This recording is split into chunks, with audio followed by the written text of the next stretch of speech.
नमस्कार दोस्तों, आज हम देखेंगे कि किस तरह से आर्य जब आए तो यहाँ के जो आदिवासी थे, मूल निवासी थे, उनको क्या क्या नाम दिए गए, किस तरह से उनको संबोधित किया गया और अपने धर्म ग्रंथों में लिखा गया दोस्तों इन आर्य ब्राह्मणों ने।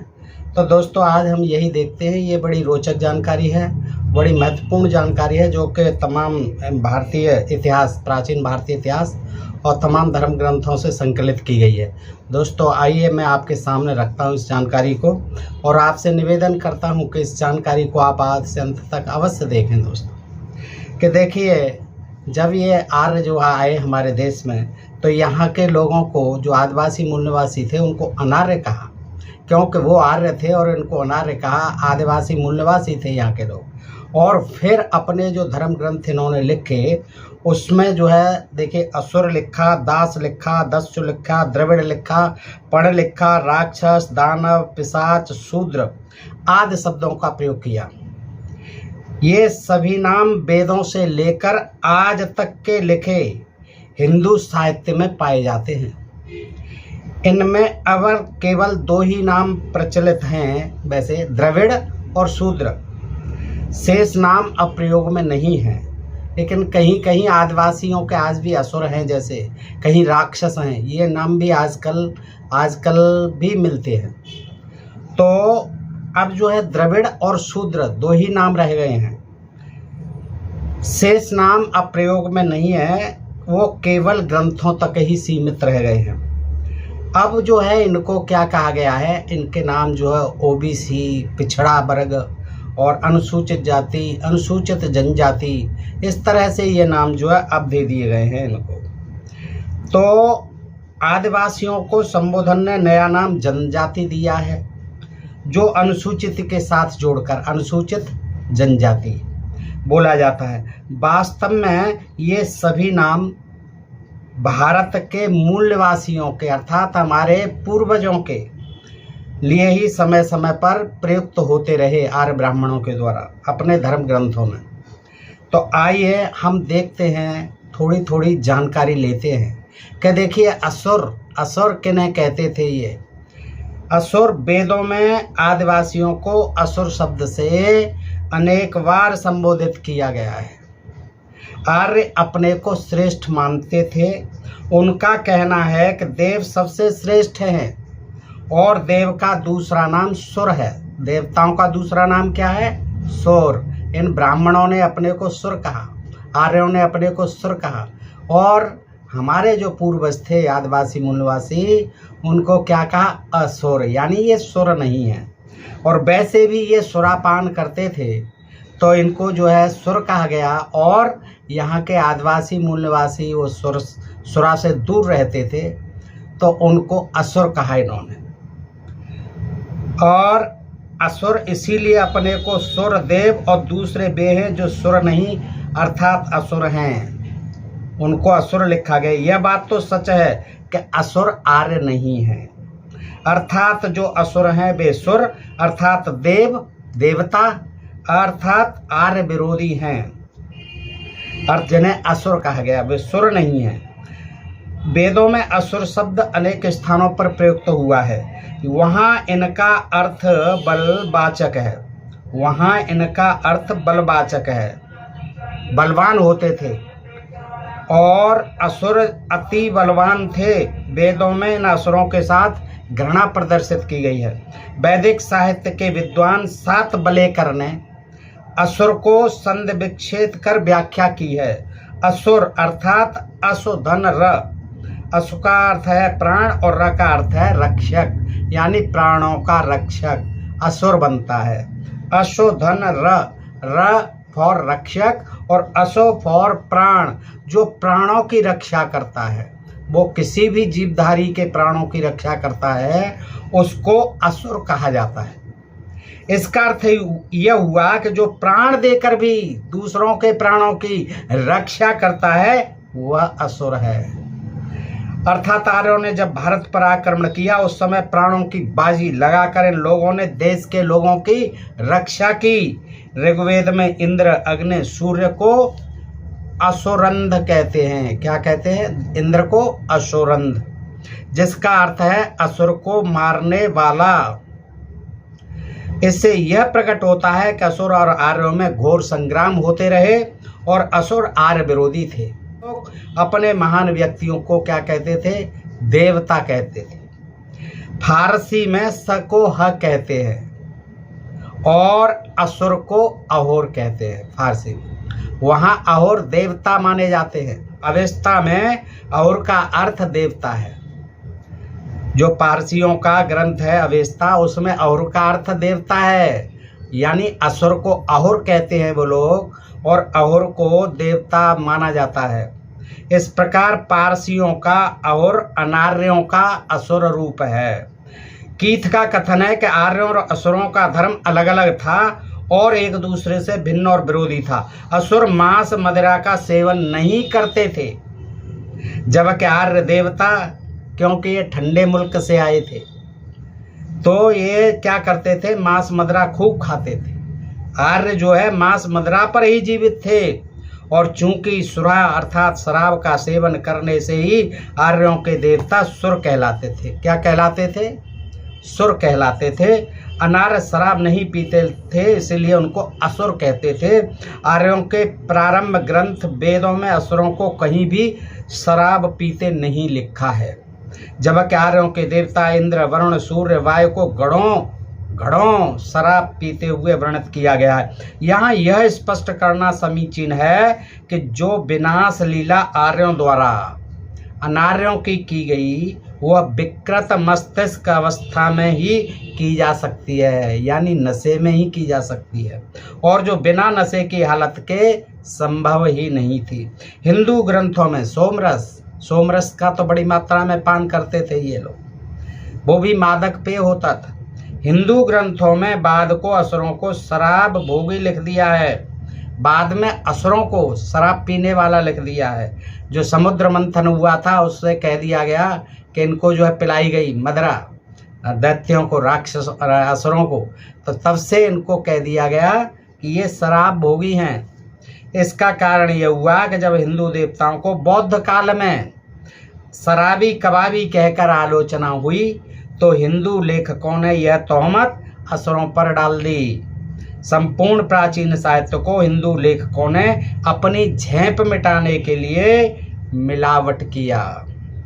वास्तविकता यह है कि जिन्होंने भूगोल पढ़ा है और एटलस में ग्लोब देखा है, उन्हें मालूम है कि भारत उपमहाद्वीप और ईरान यानी फारस मिले हुए थे। आज ईरान की सीमा पाकिस्तान से मिली है। महाद्वीपीय प्रवाह सिद्धांत के अनुसार महाद्वीप खिसकने से पहले फारस की खाड़ी के स्थान पर भारत का पश्चिमी भाग धसा था। इस भूभाग की सभ्यता संस्कृति एक थी।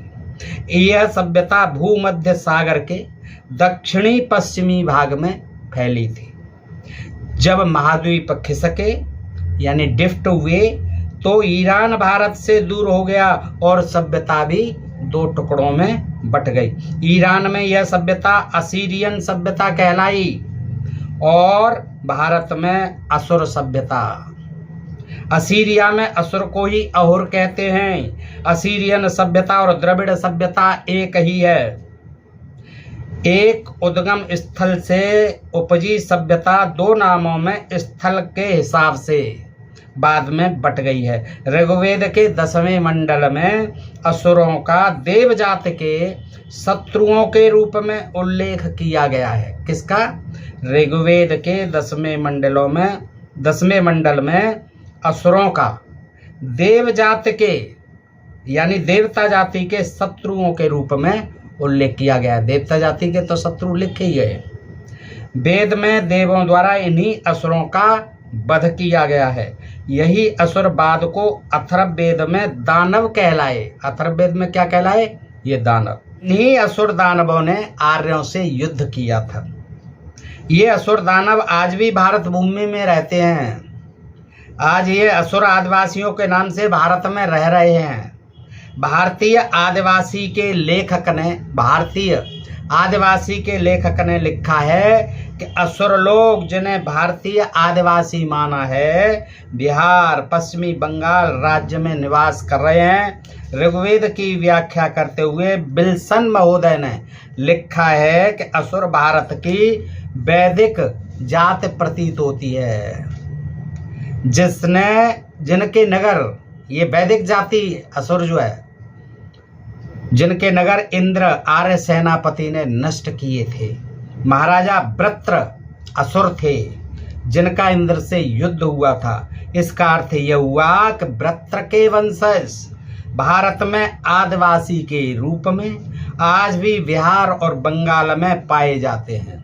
असुर का अर्थ शब्द सागर और भारतीय संस्कृत कोश भाग खंड 1 में संस्कृत भाषा में दैत्य, राक्षस, राहु आदि नामों से किया गया है। असुर का अर्थ क्या किया गया है? भारत संस्कृति कोश भाग खंड 1 में संस्कृत भाषा में दैत्य, राक्षस, राहु आदि नामों से किया गया है। इन्हीं असुरों से और देवों से युद्ध हुआ। इन्हीं असुरों का और देवों से यानी आर्यों से युद्ध हुआ था। इसी को देवासुर संग्राम कहते हैं।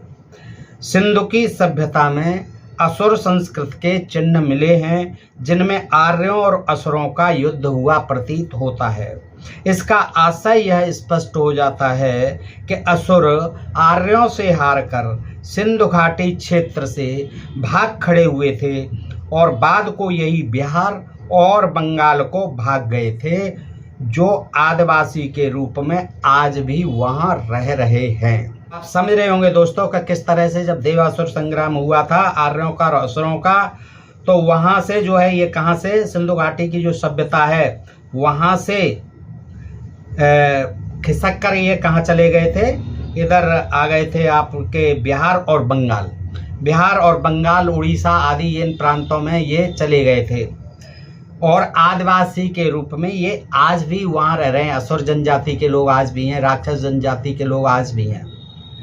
जो रावण को अपना मानते हैं वो राक्षस कहलाते हैं। असुर जो महिषासुर को अपना इष्ट मानते हैं वो आज भी असुर कहलाते हैं। दस्यु दास देखिए, दस्यु कहते हैं डाकू से, डाकू भी नाम दिया, और दास कहते हैं गुलाम से, सेवक से। तो इन्होंने जो है ऋग्वेद में देखिए दास और दस्यु का, ऋग्वेद में अनार्यों को दस्यु और दास नाम से संबोधित किया गया है। इस वेद में यह भी वर्णन है कि इन दस्यु दासों के बड़े बड़े किले थे। आर्यों और इन दस्यु दासों से युद्ध हुआ था और आर्यों द्वारा दास परास्त हुए थे। वेदों में दास और दस्यु एक ही अर्थ में, या दास कह लो या दस्यु कह लो, वेदों में एक ही अर्थ में प्रयुक्त हुए हैं। नालंदा विशाल शब्द सागर और अभिनव पर्यायवाची कोश में दास का अर्थ नौकर, शूद्र, दस्यु और वृत्रासुर है, और दस्यु का अर्थ असुर, राक्षस, अनार्य, दास, गुलाम और डाकू है। इसका अर्थ है कि दस्यु या दास एक ही हैं, और जो दस्यु और दास हैं वे ही असुर या राक्षस या शूद्र हैं। भारतीय आर्य इतिहास के लेखक कौन? द्वारका प्रसाद मिश्र।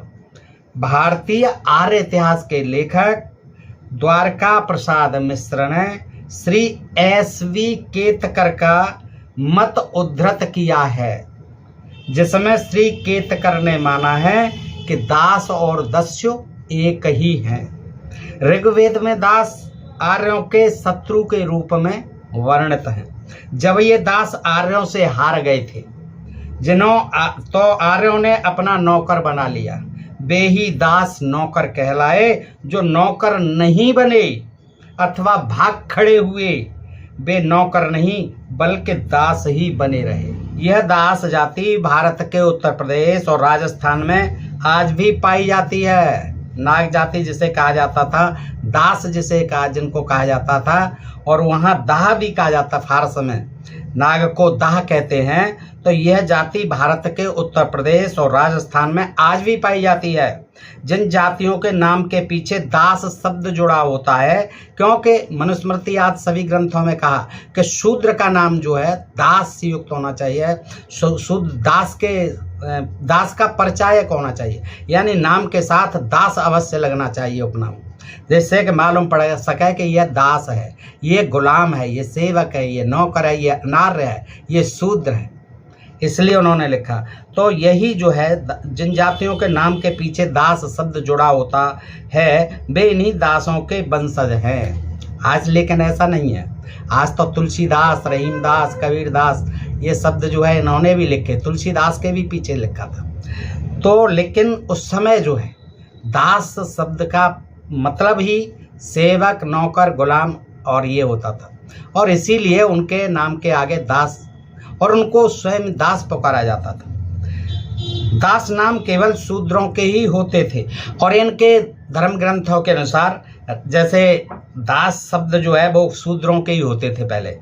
रामदास, रविदास, ऐसे हरिदास हैं, फलाने दास, ढिकाने दास, ऐसे दास जो है शब्द ये दास सूचक होते थे, नौकर या सेवक सूचक होते थे। ब्राह्मणों के नाम तो आनंद या गरिमा युक्त होते थे, लिखा है उन्होंने।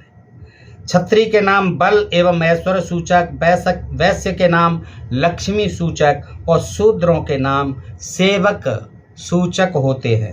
इस प्रकार जो दास हैं वे ही शूद्र हैं, और जो शूद्र हैं वे ही दास हैं। गढ़वाल जिले में तो अनुसूचित जाति में एक जाति दास भी है, वे इन्हीं दासों की सूचक है। इस प्रकार जो असुर हैं वो ही दास हैं, जो दास हैं वो ही नाग हैं, और जो नाग हैं वे ही शूद्र हैं। वेदों में दास और कहीं दस्यु शब्दों का प्रयोग हुआ है, और आर्यों द्वारा दास दस्यु दोनों को परास्त किया जाना दिखाया है। इन दस्युओं को सभी विद्वानों ने भारत का मूल निवासी माना है, और यह भी माना है कि आर्यों के आने से पहले 2000 वर्ष पूर्व वो यहाँ रह रहे थे। 2000 वर्ष पूर्व से रह रहे थे। कौन? यहाँ के आदिवासी मूल निवासी। प्राचीन भारतीय इतिहास का वैदिक युग के लेखक ने, किसके लेखक ने?